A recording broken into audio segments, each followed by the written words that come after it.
Hello students, कैसे हैं आप सभी। उम्मीद करता हूं सभी ठीक होंगे। और आज हम जो हमारा टॉपिक रहेगा हिंदी का वो रहेगा समास।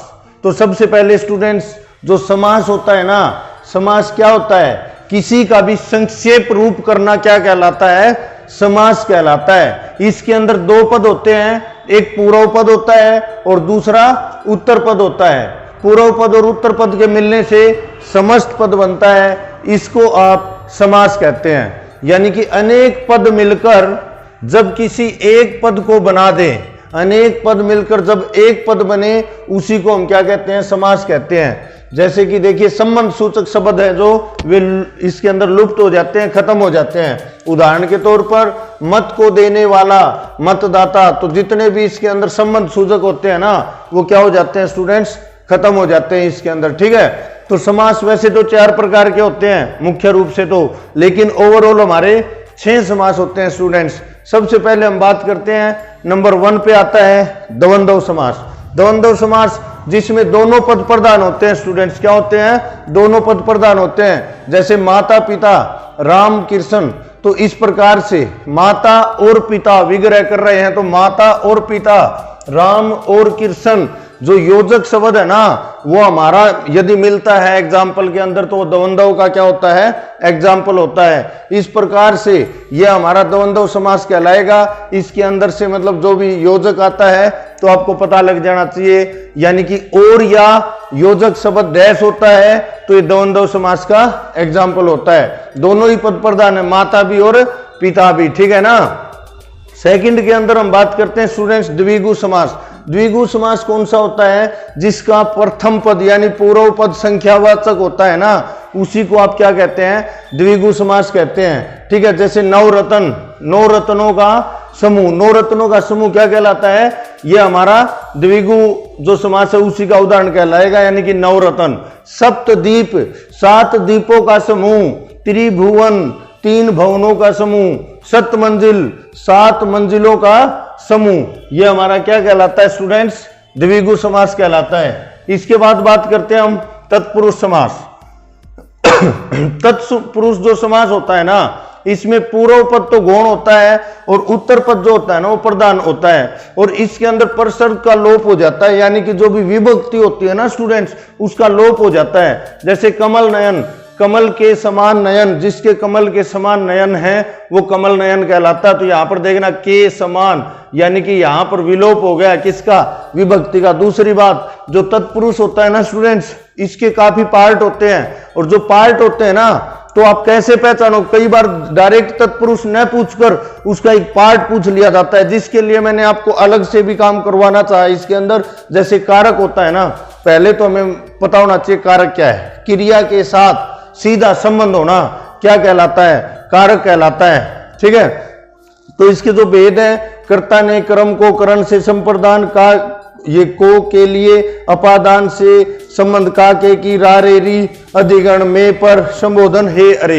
ये तो होता है कारक। ये एक बार एक छोटा सा पार्ट आपका रिवाइज हो गया, लेकिन ये बहुत ही जरूरी है स्टूडेंट, किसके लिए, तत्पुरुष अलंकार, ये हमारा जो तत्पुरुष समास होता है ना उसके लिए।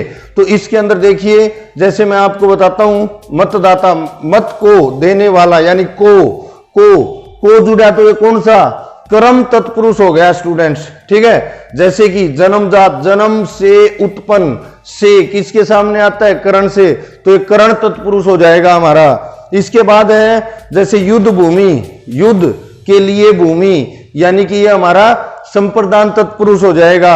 अपादान में क्या होता है, धनहीन, धन से हीन, से का यूज हुआ है ना, से चिन्ह का यूज हुआ है, तो ये हमारा अपादान तत्पुरुष हो जाएगा। इसके बाद संबंध का के की रा रे री, यानी प्रेम सागर, प्रेम का सागर, यानी ये क्या हो जाएगा आपका, संबंध तत्पुरुष हो जाएगा स्टूडेंट्स। अधिकरण, अधिकरण के अंदर क्या होता है, चिन्ह में पर, तो में पर है तो आत्मविश्वास, आत्मा पर विश्वास, तो पर यूज हुआ तो अधिगण तत्पुरुष कहलाता है स्टूडेंट्स। ठीक है ना। तो ये तत्पुरुष, अधिगण तत्पुरुष समास, इसके पार्ट पूछ लिए जाते हैं सीधा न पूछकर, तो इसलिए इस पे आप स्पेशल ध्यान देंगे। इसके बाद बात करते हैं स्टूडेंट्स कर्मधारय समास। कर्मधारय समास में पूर्व पद विशेषण होता है और उत्तर पद क्या होता है, विशेष्य होता है। यानी जिसकी विशेषता बताई जाती है वो हमारा पूर्व ये हमारा पद होता है। जैसे काली मिर्च, काली क्या है, इसकी एक विशेषता है, किसकी, मिर्च की। काली है जो मिर्च, यानी कि काली है जो मिर्च, तो यानी कि विशेष्य मिर्च हो गया, यहाँ पर विशेषण काली हो गया है। ठीक है, किसकी विशेषता बताई गई है, मिर्च की। तो यहां पर देखना जो शब्द आ जाता है ना, तो भी किसी का विग्रह करने पर जो यदि शब्द आ रहा है तो ये आपका कर्मधारय समास का ही उदाहरण होता है। ठीक है, नील कमल, नीले हैं जो कमल, तो ये हमारा क्या हो जाएगा, कर्मधारय हो जाएगा।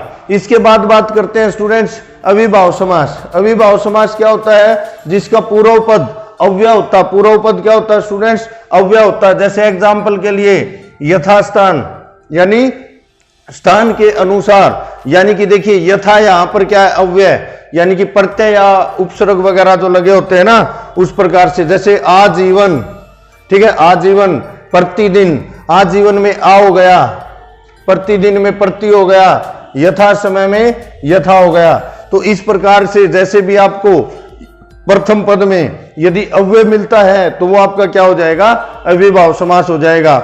इसके बाद बात करते हैं हम ये बहुब्रीहि समास। इसके अंदर क्या होता है स्टूडेंट्स, इसमें तीसरा पद प्रधान होता है, यानी कि विग्रह करने पर कोई तीसरा नाम हमारे सामने आता है। ठीक है, नीलकंठ, नीला है जिसका कंठ। दूसरी बात मैं बता दूं, जिसका शब्द आ जाए ना तो भी हमारा बहुब्रीहि समास का ही उदाहरण होता है। नीला है जिसका कंठ, यानी शिव शंकर, शिव तीसरा प्रधान हो गया यहां पर। ठीक है, तो इसलिए क्या हो जाएगा, हमारा बहुब्रीहि समास हो जाएगा। इसके बाद देखिए मैं एक ऐसा उदाहरण देता हूं जिसमें बच्चे द्विगु लगा के आते हैं। चार पाई, चार पायों का समूह।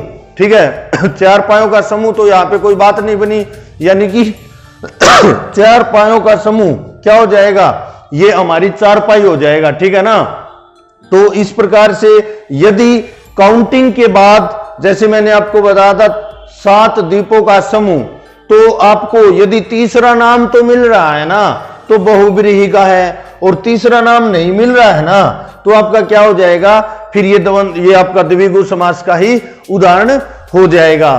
तो जैसे देखिए बहुब्रीहि और द्विगु समास के अंदर बहुत सी दिक्कत आती है। ठीक है, तो इस दिक्कत को खत्म करने के लिए मैंने आपको क्या बताया है, विग्रह करने पर यदि तीसरा नाम आ रहा है ना, तीसरा नाम आ रहा है तो आप क्या करेंगे, जैसे कि त्रिवेणी, 3 नदियों का समूह, लेकिन इसके बाद भी हमें क्या नहीं मिल रहा है, कोई तीसरा पद नहीं मिल रहा है। ठीक है ना, जैसे मैंने आपको बताया नीला है कंठ जिसका, तो इसके अंदर शिव अंश रहा है।